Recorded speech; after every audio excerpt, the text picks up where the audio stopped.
Welcome back to another episode of Grizzly True Crime. My name is Gisela K, and this is just a little update since the last hearing that Bryan Kohberger had in court.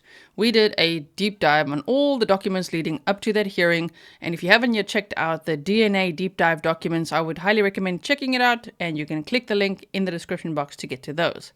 So, the hearing was a little bit of a nothing burger. There were some interesting points raised, but I was really waiting for the documents so that we can see, well, what's the response? Because the judge did not make a decision on that day. So let's have a look at the two latest documents, which I'll read to you in a moment. Then we can look at that surveillance footage that is floating around. I don't know why it's only now that it's leaked. And as we know in this case, when things have leaked, it so often has panned out to be completely fake. However, I must say this could be real. The surveillance footage could be real. Now, why is it important? Is because it pretty much matches the timeline shown on the probable cause affidavit. It looks like a white Elantra driving past. And so, of course, people are very interested in, damn, imagine if that really is footage that we can see of a white Elantra, which they say Bryan Kohberger was driving, going past. Now, the thing is, I'm very excited for the trial because we're going to see so much more. These are little breadcrumbs now. But imagine at the trial how much we're actually going to learn. And yes, if there's cameras in the courtroom, if they continue to allow that, if they're going to be streaming it and all of that, of course we'll be watching it together every minute.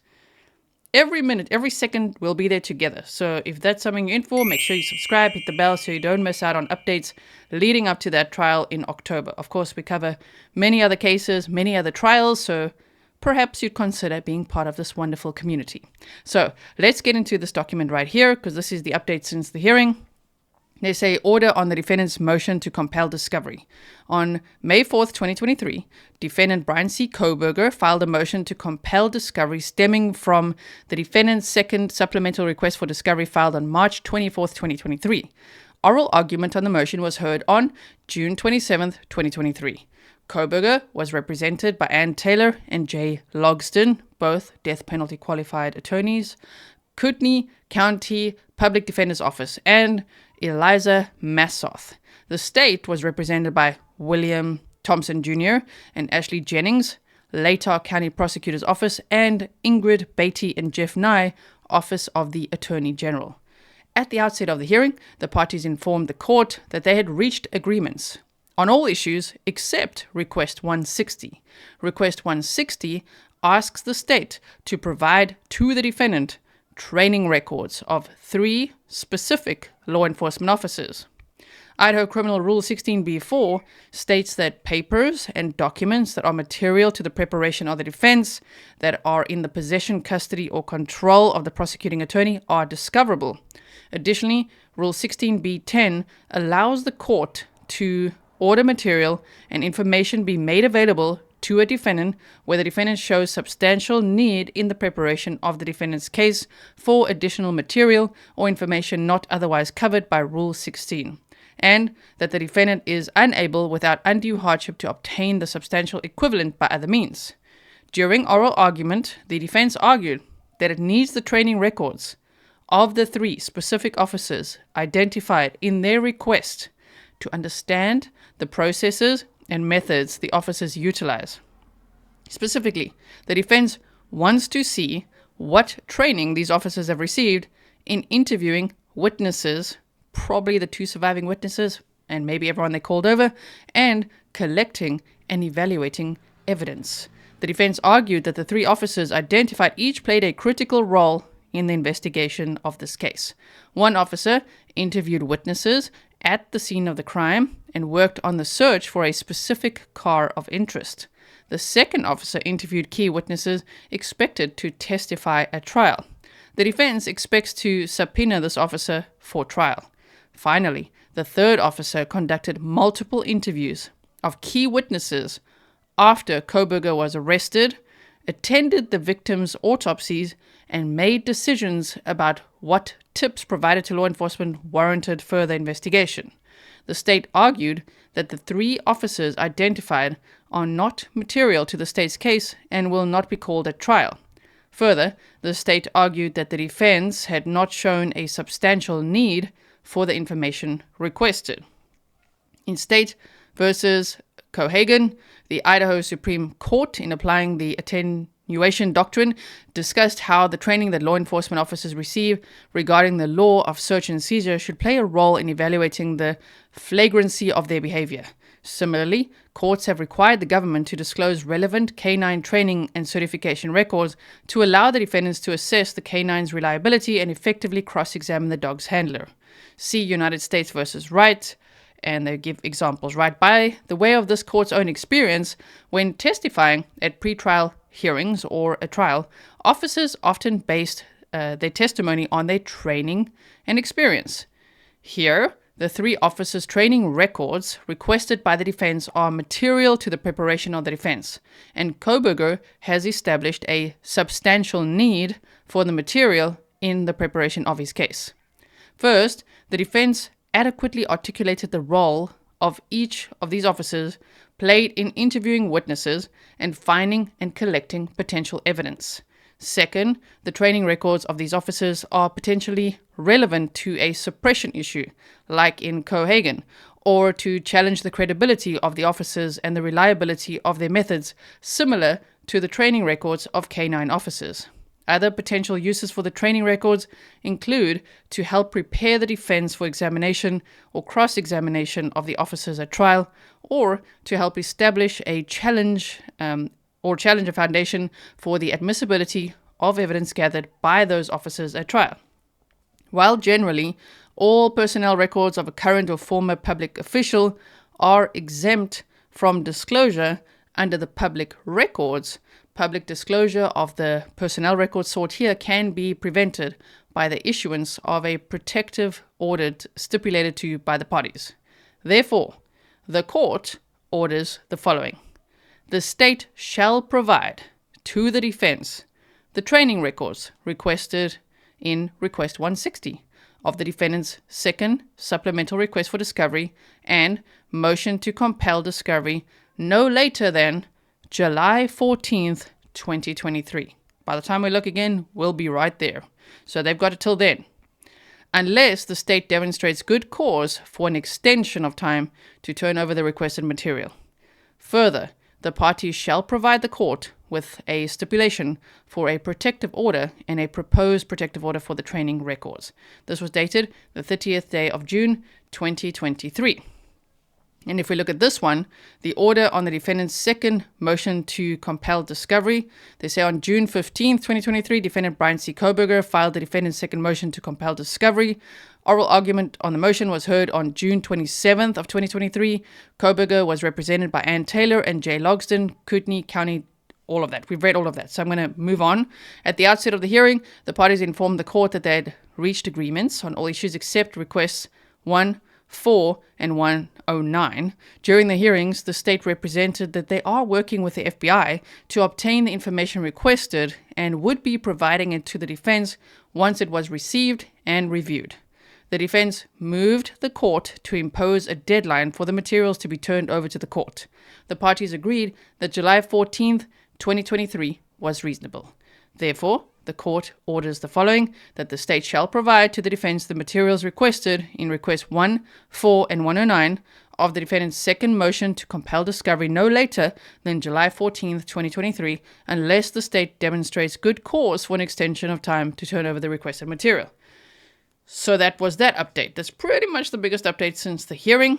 It's a little bit of a win for the defense, if one could call it that, because finally something that they're asking for, they're going to get.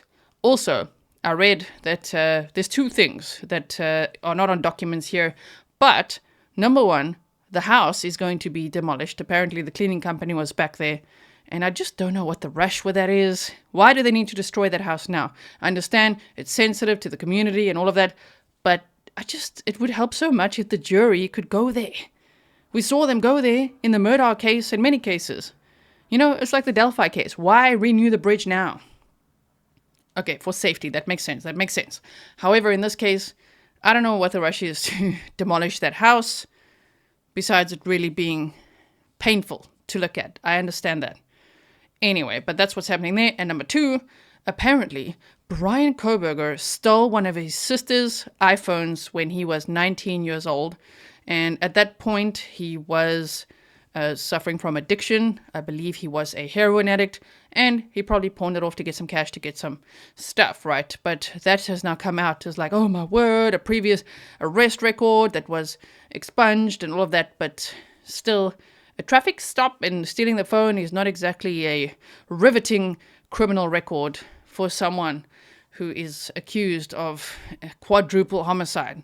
So we see that. We've seen it as well. For example, in Delphi, if you look at his previous criminal records, it's also like, speeding or a seatbelt infraction and things like that.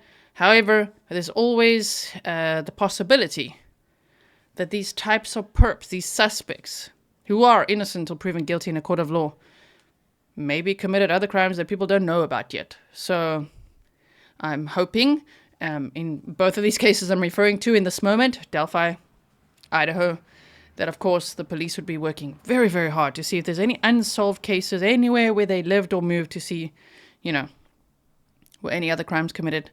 So we've got that. So those are pretty much all those updates. Now let's talk about the surveillance footage that's going around. Okay, so firstly, I'm going to refer you to the document, which is the probable cause affidavit. And just to remind you, I've highlighted it for you here. A review of footage from multiple videos obtained from the King Road neighborhood showed multiple sightings of suspect vehicle 1, starting at 3:29 a.m. and ending at 4:20 a.m. This was on November 13th of 2022. I probably should have said that at the beginning of this episode.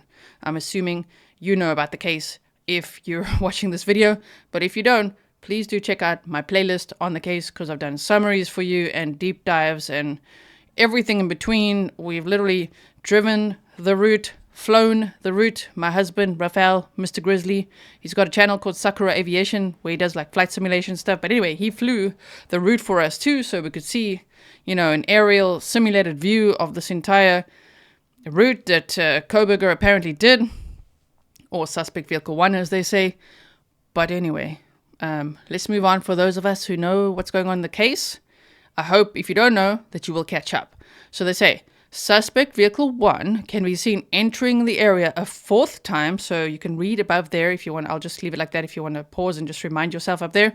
Okay, entering the area a 4th time at approximately 4:04 a.m. Important time to note, okay? Approximately 4:04 a.m. It can be seen driving eastbound on King Road. I'm going to show you the map in a moment. Stopping and turning around in front of 500 Queen Road, number 52, then driving back westbound on King Road. When suspect vehicle 1 is in front of the King Road residence, it appeared to unsuccessfully attempt to park or turn around in the road. The vehicle then continued to the intersection of Queen Road and King Road, where it can be seen completing a 3-point turn, and then driving eastbound again down Queen Road. Suspect vehicle 1 is next seen departing the area of the King Road residence at approximately 4:20 a.m. at a high rate of speed. So, based on arriving in the area and doing that turn, 4:04 a.m., important to note. So, let us look quickly at the map and at the surveillance footage that's going around.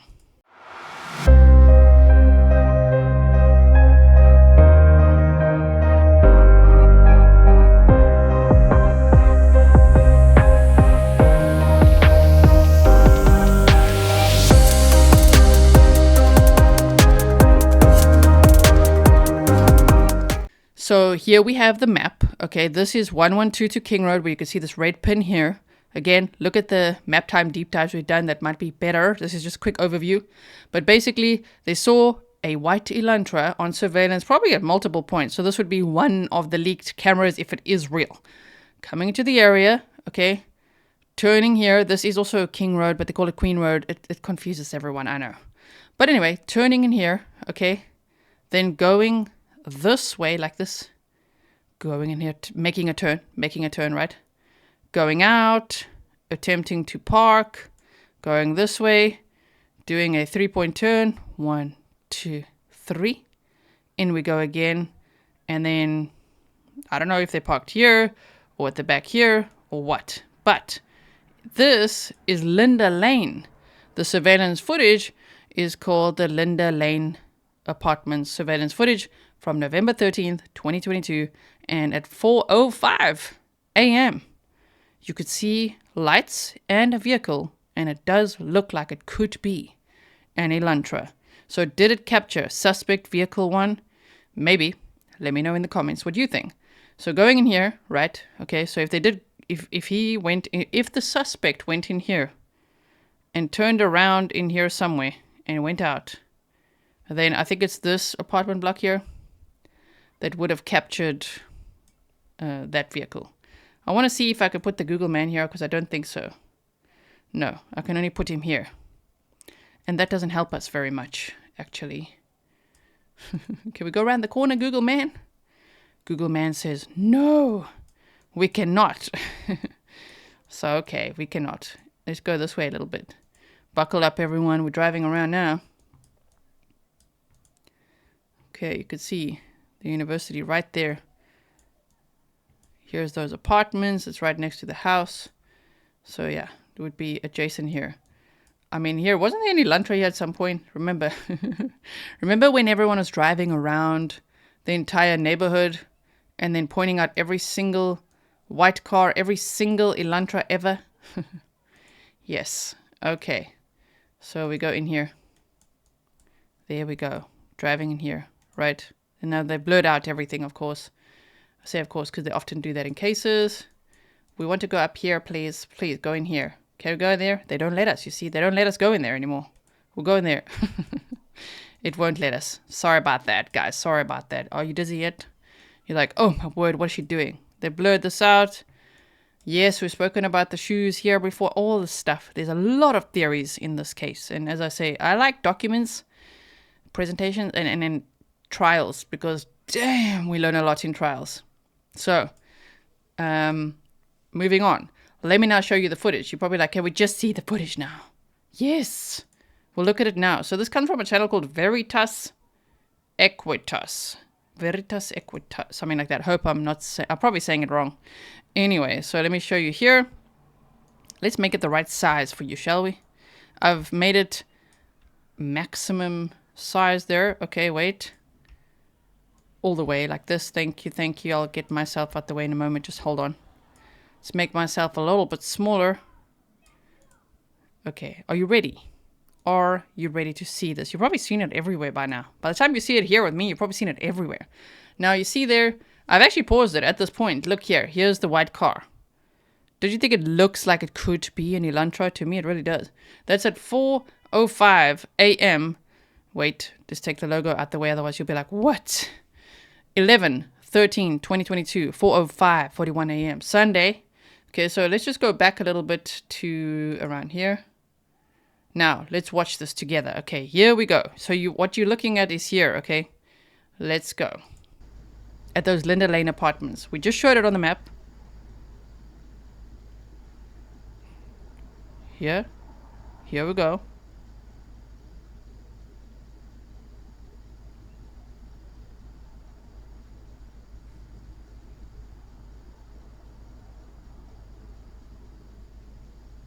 "10 seconds.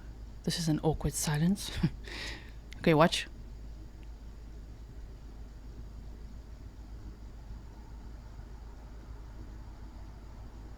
See the lights?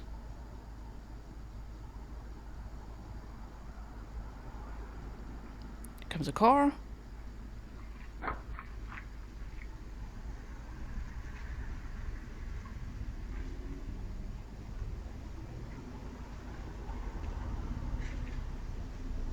There we go. I'm gonna zoom in for you in a moment.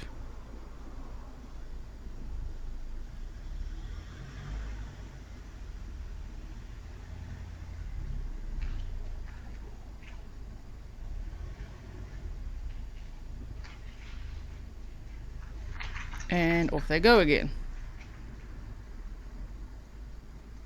Okay, so as I say, I'm going to link this footage for you so that you can go and watch the entire thing. Fast, slow, everything. You could do it all, right? So let me just zoom in here for you so that you can see here. Okay, we're zooming in now. That should be good. Okay, let's play it again. There. Frame by frame.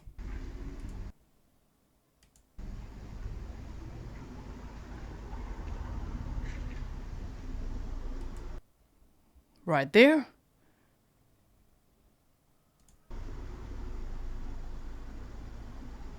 And then they back it up.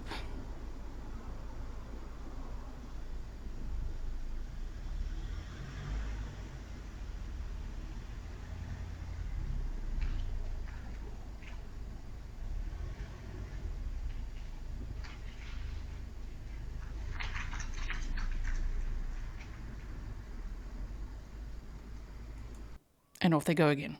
So this is right now the footage that everybody's talking about. So now you've seen it here. I'm going to link the channel where it's at, which, again, as I say, I don't know if this is legit or not. This looks pretty legit. It's not all that interesting except if one considers the context.